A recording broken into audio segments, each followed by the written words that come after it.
एक एक वचन को थोड़ी सावधानी से सुन लीजिए। अभी सत्संग सुनाने की तैयारी कीजिए, क्योंकि जब तक सत्संग सुनने के अंदर में भाव न बने और अंदर में कोई उद्गार न उठे और आप में कोई विरह और तड़प न पैदा हो, तब तक तो सत्संग इस कान सुनो उस कान से निकल जाएगा। जब तलाश होती, जब विरह तड़प होती, तब जो चीज मिलती है वो संभाल के रखा जाता, उसको हम अपनी जरूरत की समझ के रखते हैं। और अभी तो कहते ठीक है सत्संग हो रहा, सुनेंगे, सुन के चले जाएंगे। कितने आए कितने गए और कितने भी चली जाए, इतनी बड़ी संख्या नहीं रहेगी जो आप देखते। हाँ संख्या रहेगी, लेकिन परमार्थी संख्या नहीं।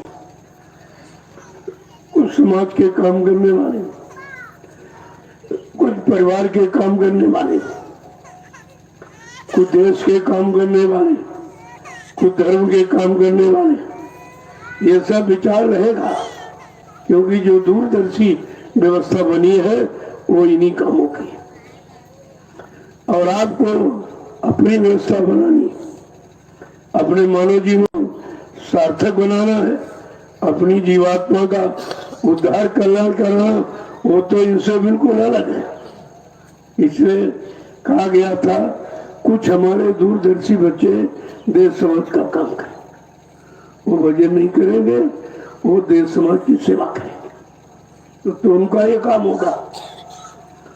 और कुछ धर्म का काम करेंगे, कुछ व्यवस्था परिवर्तन का काम करेंगे। एक तरह का नहीं है, सभी काम तो बिगड़े पड़े, कोई काम तो हुआ नहीं। और उन काम कैसे होंगे वो भी नहीं कोई जानता। वैसे महापुरुषों ने भूमिका के दौरान ये सब बता दिया कि मैंने दूरदर्शी व्यवस्था का गठन क्यों किया, इसकी आवश्यकता मानव इंसान को क्यों पड़ गई, आगे क्यों पड़ेगी, इसीलिए तो उसको बनाया गया।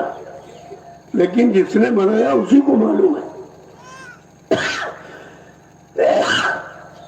दूसरा सुन करके पढ़ करके कुछ नहीं जान सकता।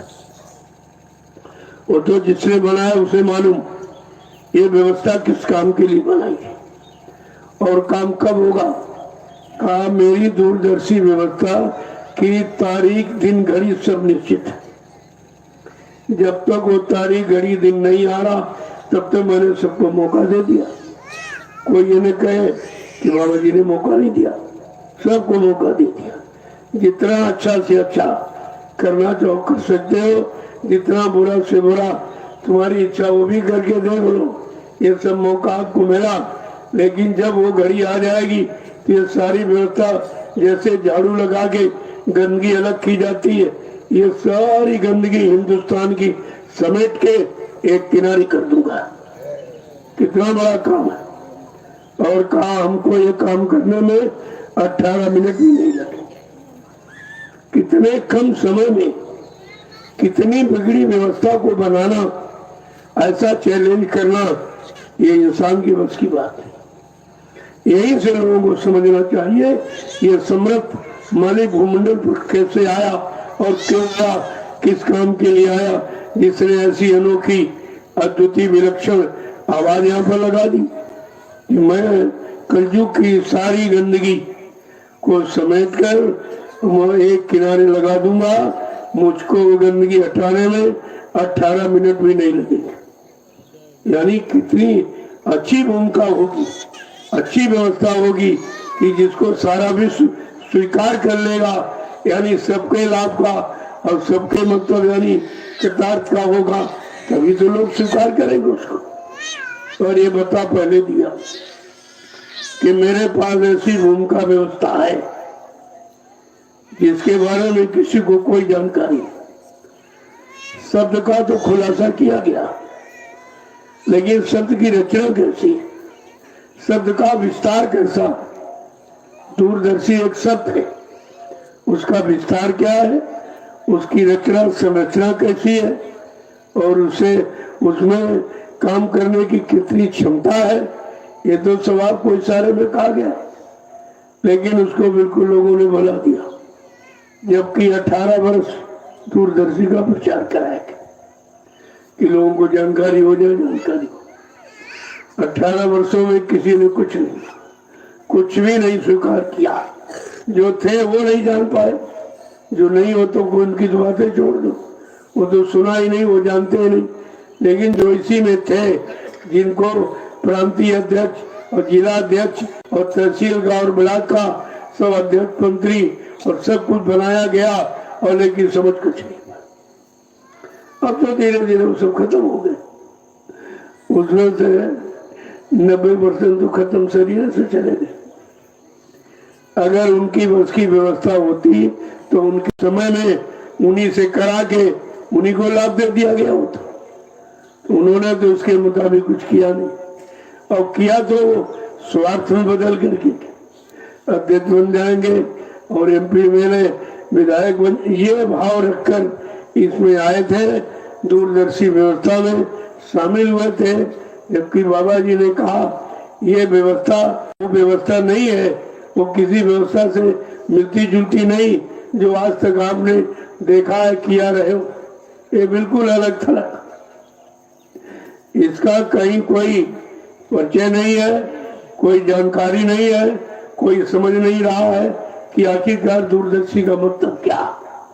थोड़ा इशारा करके कहा गया, जो दूर तक जानता है, दूर तक समझता है, दूर तक पहचानता है, दूर तक देखता है और सबकी समस्याओं का यानी समाधान दूर तक कर सकता है लंबे समय तक, उसको कहते हैं दूरदर्शी।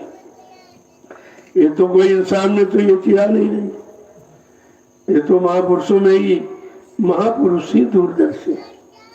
उनको दूर तक यानी उत्तरकालदर्शी, वो समदर्शी है, सर्वदेशी है, सारे संपूर्ण विश्व के लिए आए, एक देश के लिए नहीं आए। जितनी अवतारी शक्तियां वो सीमित क्षेत्र के लिए आई थी, केवल उत्तर प्रदेश में आई, और विश्व तो बहुत बड़ा है।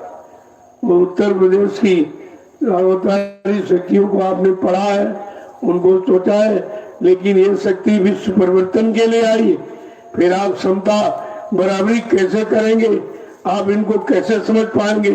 तुम्हारे पास समझ और समझौती केवल एक क्षेत्रीय है, एक देशी है, प्रदेशी है।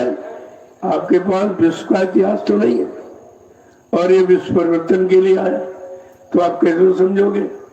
जिनकी कोई उपमा नहीं है, जिनका कोई कहीं से मिलान नहीं मिल रहा है, तो कहा मैं विश्व परिवर्तन के लिए आया हूँ। और आपने प्रचार भी किया कि विश्व को सुख शांति जय गुरुदेव नाम से मिलेगी, और विश्व को सच्ची सुख शांति बाबा जी से मिलेगी। अब तुम थोड़ी देर बाद कह रहे बाबा जी मर के चले गए, तो विश्व को सुख शांति कौन देगा। क्या ये प्रचार झूठा था? कि आपने झूठे गुरु का प्रचार किया? क्या तुम्हारा गुरु झूठा था?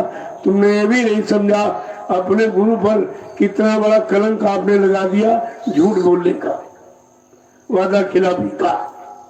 ये सब आपने कलंक लगाया, इसकी कितनी बड़ी सजा। अब इसी सजा से तुम नहीं मुक्त हो पाओगे। अपने गुरु का अपमान किया तुमने, और अपमान को समझ नहीं पा रहे हो, और आज भी कह रहे हो, अब भी अपमान कर रहे हो।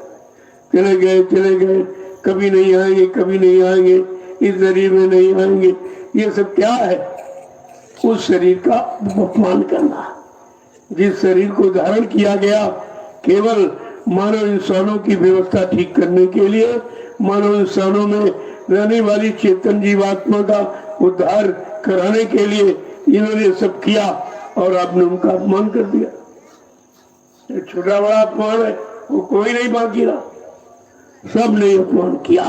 और ये अपमान है सब शामिल नहीं किया, तो 5 लोगों ने व्यवस्था तो 5 ने बनाई, और धीरे धीरे उनमें से सब चले गए। मैंने कहा था शुरू में कि जिन्होंने गुरु को मुर्दा कहा, आप देखते जाइए तुम्हारे सामने वो सब मुर्दा होते चले जाएंगे, सब तुम्हारे सामने। आप देखते जाइए, सब तुम्हारे सामने मुर्दा होते चले जाएंगे। जिन्होंने चेतन शक्ति को नहीं पहचाना, हम सब जड़ शक्ति वाले चेतन शक्ति को क्या पहचानेंगे। उन्होंने अपनी पहचान बताई, अपने काम की पहचान, अपने आने की जानकारी, जगह नाम की जानकारी, सब कुछ तो आपको दिया, कोई चीज बाकी नहीं रखा। और फिर भी आप समझ नहीं पाए। चलो समझ नहीं पाए, चुपचाप बैठे रहते, वहां तक ठीक था, लेकिन सब अपमान करने लगे। मौत सबसे बड़ी सजा, अंतिम सजा मौत है। आपने गुरु को भी दे दी, तुम मोती का तो प्रचार कर रहे हो, कर क्या रहे हो? जबकि शुरुआत में मैंने कहा गुरु उसी शरीर में जीवित है, ये आधार हमारा है। जो कहते गुरु चले गए, ये दुर्भाग्य तुम्हारा है। मैंने शुरुआत में यही चिंता की, अपना दुर्भाग्य क्यों बता, क्यों मना रहे हो, क्यों सजा पाने के अधिकारी बनने जा रहे हो? क्या समझ में लोगों के आया? और एक दिन नहीं, 9 बरस लगातार पूरे हिंदुस्तान में घूम घूम कर मेरा किसी ने साथ नहीं दिया। और वास्तविक पूछो तो आज भी कोई साथ नहीं दे रहा। आज भी साथ देना किसी को नहीं। मैं जो व्यवस्था बनाता हूँ उसी से आप काम कर रहे हो, उसी से सेवा कर रहे हो, काम कर रहे हो। तुमने तो कोई व्यवस्था बनाई नहीं, तुम्हारी कोई व्यवस्था है भी नहीं, और तुम व्यवस्था बना भी नहीं सकते। तो बनी बनाई व्यवस्था में रहना तो सीखो। बनी बनाई व्यवस्था में अपना काम बना लो, ये तो बुद्धिमानी आपकी होनी चाहिए। और इसमें भी काम नहीं बना पाए तो खुद तो तुम कुछ कर नहीं सकते। तुम्हारे पास केवल निकलने की योजना, भागने की योजना, रहने की, टिकने की योजना तुम्हारे पास नहीं है। वो तो जबरदस्ती आपको रोका गया, किसी तरह से मान सम्मान और कोई सामान इसी से मतलब है नहीं, रुके रहो, लेकिन तो फिर भी भाग जाते हो। ये मन इतना मचलता है कि फिर भी भाग जाता है, फिर भी नहीं रुकता। अरे भाई मान सम्मान, चलो सामान यही ले लो, रुके तो कम से कम रहो, तो रुकना भी बड़ा मुश्किल है। जय गुरुदेव। जब वो नहीं समझोगे, नहीं मानोगे तो कुदरत समझा देगा। वो तो पहले भी कहा गया था, अभी संत महापुरुष आपको समझा रहे, सब तरफ से मना रहे, पाप कर्मों में माफी भी दिला रहे। अगर तुमने संत महापुरुषों के वचनों को न माना और न सुना, न समझा, तो आगे कुदरत खड़ी है तुम्हारे पीछे, एक लपड़ थप्पड़, एक डंडे में 20 करोड़ का वारा न कर दिया। ये बाबा जी ने सन 80 से तुम्हें सुनाना शुरू किया, कितना समय निकल गया और किसी नहीं सुना। चलो जो दूर है उनकी बात छोड़ दो, जो नजदीक में गए वो किसी ने नहीं सुना और सब सरल सरल छोड़ के भाग गए। सुनाना दूर रहा, टिक भी नहीं पाए, रह भी नहीं पाए, सब छोड़ के चले। तो कितना भारी है नुकसान। अब उन्होंने कुदरत को ये फैसला करने का अधिकार दे दिया, अपना बरद हस्त हटा लिया, कहा तुम ऐसे नहीं मानोगे, ये कुदरत बना देगी, आप तब तुम मान जाओगे। तो इसलिए ये सब तुम्हारे सामने हो रहा, उसको देखिए। अब भी नहीं मानेंगे तो आगे और बड़ा कड़ा शासन करने जा रही कुदरत का। अगर ये गंदा खान पान, ये धार्मिक धरा से खत्म न किया गया तो कुदरत के पास ऐसी जानलेवा बीमारियां हैं कि पल घड़ी नहीं लगेंगे, गांव के गांव, मुल्क के मुल्क, शहर के शहर साफ हो जाएंगे, नहीं बचेगा। कहा था तुम धरती माँ को नाराज मत करो, क्योंकि ये सारे जीव उसकी गोदी में पले और पल रहे हैं, जिनके तुम निर्मम हत्या कर रहे हो। कोई गुनाह नहीं किया, कोई पाप तुम्हारा नुकसान नहीं किया, और आप अपने क्षणिक जवान के स्वाद के लिए ये हिंसा और हत्या जो कर रहे हो। अगर कुदरत नाराज हो गई और उसने कहीं कर्मठ बदल दी तो ये सब नष्ट नाबूद हो जाएगा, ये सब रसातल में चला जाएगा, कुछ नहीं बचेगा। इसलिए प्रार्थना महापुरुषों ने आपसे यही की है कि कम से कम धरती माँ को नाराज मत करो। ये सारे जीव उसकी गोद में पले हैं, पल रहे हैं। तुमने कोई जीव बनाया नहीं, किसी जीव को तुमने कोई पाला पोसा नहीं है, तो तुम्हारा मारने काटने का अधिकार नहीं है। अगर आप इस अधिकार को, जो अनाधिकार है, इसको अधिकार मानकर अगर आप करोगे तो आगे कुदरत कुछ और विशाल निर्णय लेने जा रही, जिसकी तुम्हारे पास कोई दवा नहीं, तुम्हारे पास कोई इंतजाम नहीं। अभी मान लो तो अच्छी बात है, लेकिन मानोगे कैसे? मानोगे कैसे? विनाश काले विपरीत बुद्धि। जब जिनका विनाश होने को होता है, पाप का घड़ा, स्वार्थ लोभ लालच का घड़ा भर जाता तो फूटता जरूर है। जब जैसी हो तब था, तब तैसी मति होए, काल रेख की लेख को मिट सके नहीं, कोई मिटा ही नहीं सकता। क्योंकि जो आपने किया है, तुम्हारी करनी का वो फल मिलने वाला है। और पाप का घड़ा तुमने भर लिया, जो बाकी अभी भर रहे हो, अभी तो नहीं मान रहे हो, अभी तो भरने में जुटे पड़े हो। तुम्हें सुनाई दिखाई संत महापुरुषों के वचन माणी तुम्हारी समझ में नहीं आ रहे। जय गुरुदेव, जय गुरुदेव, जय गुरुदेव, जय गुरुदेव। जो थोड़ा बहुत धर्म का ढिंडोरा पिटता था वो भी खत्म, वो भी खत्म कर। जिन जिन युगों में यही हुआ, जब धर्म पर कोई पाबंदी लगा दी गई, धार्मिक संदेश, धार्मिक कर्मों पर, तो कुदरत ने हमेशा कोई न कोई ऐसा काम किया है जिससे विनाश हुआ। अगर आप अपना विनाश चाहते हो तो भी करो, और नहीं चाहते तो बंद कर दो, अच्छा रहेगा आपके लिए। और नहीं मानोगे, तुम जानो तुम्हारा काम जाने। महापुरुषों का काम प्रार्थना करना है, पहले भी की, आज भी की जा रही। अगर मान लो तो अच्छी बात है, तुम्हारा नाम हो जाएगा, तुम्हारा इतिहास बन जाएगा, तुम्हारी यह सब कुछ तुम्हें मिल जाएगा। वो तो तुम्हें सब कुछ दिलाना चाहते, लेकिन तुम लेने वाले तो बनो। जय गुरुदेव, जय गुरुदेव, जय गुरुदेव, जय गुरुदेव, जय गुरुदेव, जय गुरुदेव। जय गुरुदेव। नाम किसका?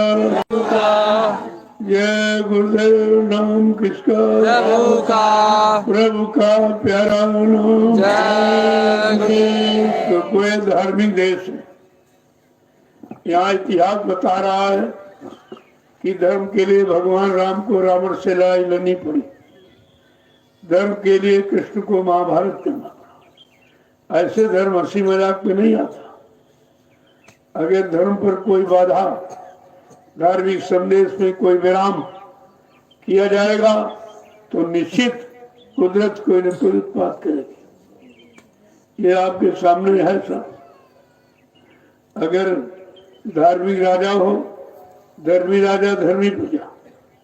अगर धार्मिक राजा है तो धर्म का प्रचार करेगा, अच्छी नीति रीति की स्थापना करेगा, सबको अच्छे सच्चे रास्ते पर चलाएगा, और चलने के लिए सबको कोई नीति बताएगा।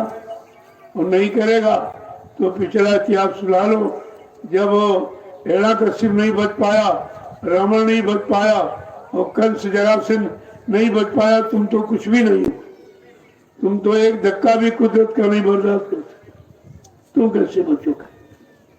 अपने बचने की बात सभी छोड़ते, सभी ढूंढते हैं कि रास्ता मिल जाए बचने का, कोई स्थिति परिस्थिति बन जाए, मतलब बच जाए।